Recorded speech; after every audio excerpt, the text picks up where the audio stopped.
संजय मिश्रा जी ये जो मंच संचालन और एंकरिंग का काम कर रहे हैं, ऐसे सभी सम्मानित जन, मेरे सभी सम्मानित अध्यापक अध्यापिकाएं, शिक्षा में अनुदेशक जो लगे हैं, यहाँ खान पान की टीम में लगे थे हमारे सम्मानित अध्यापक दीपू जी, मैडम जी को प्यारे बच्चियों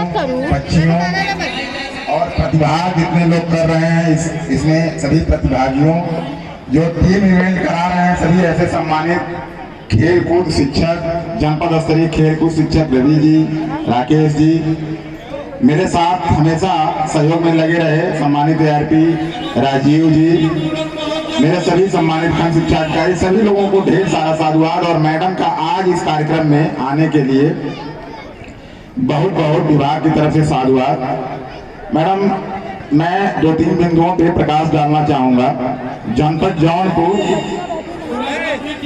शिक्षा के क्षेत्र में, खेल कूद के क्षेत्र में, सरकारी सेवाओं के क्षेत्र में या इनोवेशन के क्षेत्र में, वैज्ञानिक गतिविधियों के क्षेत्र में ये किसी से अछूता नहीं है। पूरे देश, पूरा प्रदेश जानता है जनपद जौनपुर को।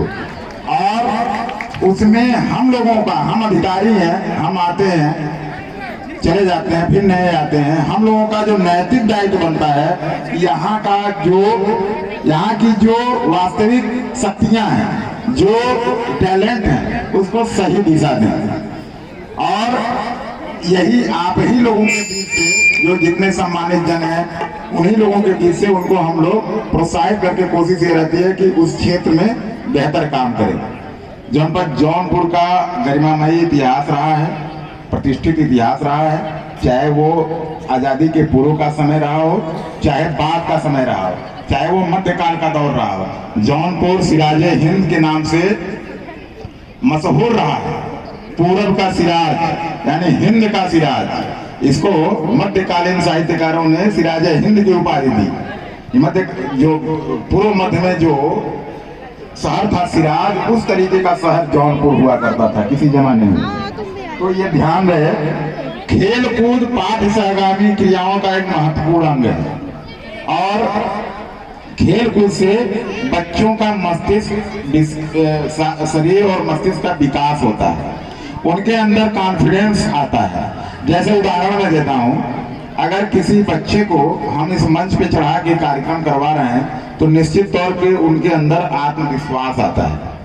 और अगर उनको ये बचपन से कहा जाए, किसी भी बच्चे को, चाहे हमें लोग, अरे ये तो एकदम बेकार है, कुछ नहीं कर पाएगा, इसके अंदर एकदम मतलब सामाजिक रूप से, पारिवारिक रूप से तमाम ऐसी चीजें होती हैं जिसके उसका मनोवैज्ञानिक विकास रुक जाता है, उसके अंदर का आत्मविश्वास मर जाता है। और हम शिक्षा विभाग और मानव संसाधन विकास क्रम में जुड़े हुए लोग हैं, तो हमारा नैतिक दायित्व बनता है कि हम हर एक बच्चे को उसकी जो महत्वपूर्ण विशेषताएं होती हैं, उस गुणों को पहचाने। कोई बच्चा खेलने कूदने में आगे होता है, कोई बच्चा पढ़ने में आगे होता है, कोई बच्चा भाषणबाजी में आगे होता है, कोई बच्चा चित्रकारी में आगे होता है, कोई बच्चा गायन में। उसके गुणों को पहचान के उस दिशा में हम प्रोत्साहित करें ताकि उसको सही प्लेटफॉर्म मिले। ये हमेशा ध्यान में रखें। खेल से अनुशासन और टीम भावना का विकास होता है। अभी कोरोना जन्य परिस्थिति ज्यादा समय नहीं बीता, 2 साल, पिछला जो 2 साल था, हम लोग नहीं करवा पाए। जनपद स्तरीय इस तरीके की कोई परिषदीय रैली नहीं हुई। उस समय एक भयानक बीमारी से सभी लोग भयाक्रांत थे, कैजुअलिटीज हो रही थी। पिछले जब पंचायती चुनाव हो रहे थे तो उस समय तमाम कैजुअलिटी हुई, सब लोग डरे सहमे थे। लेकिन हम लोग भाग्यशाली हैं कि सभी लोग जो आज इस हम लोग सांस्कृतिक कार्यक्रम, हमारे नन्हे मुन्ने बच्चे और ये खेल कूद का कार्यक्रम हमारा चल रहा है, ये सबसे बड़ी चीज है कि हम सर्वाइवल पे आज आके यहाँ ठहरे हुए हैं। और हमारा यह नैतिक दायित्व बनता है कि विगत समय में, क्योंकि देखिए शिक्षा विभाग एक ब्रॉड कॉन्सेप्ट लेके चलता है। ऐसा नहीं है कि बस केवल हम विद्यालय खोले उनको पठन, मानव बिहेवियर से जुड़ा हुआ हर वो मुद्दा, हर वो मसला हमारे सम्मानित अध्यापकों, हमारे सम्मानित अधिकारियों से जुड़ता है।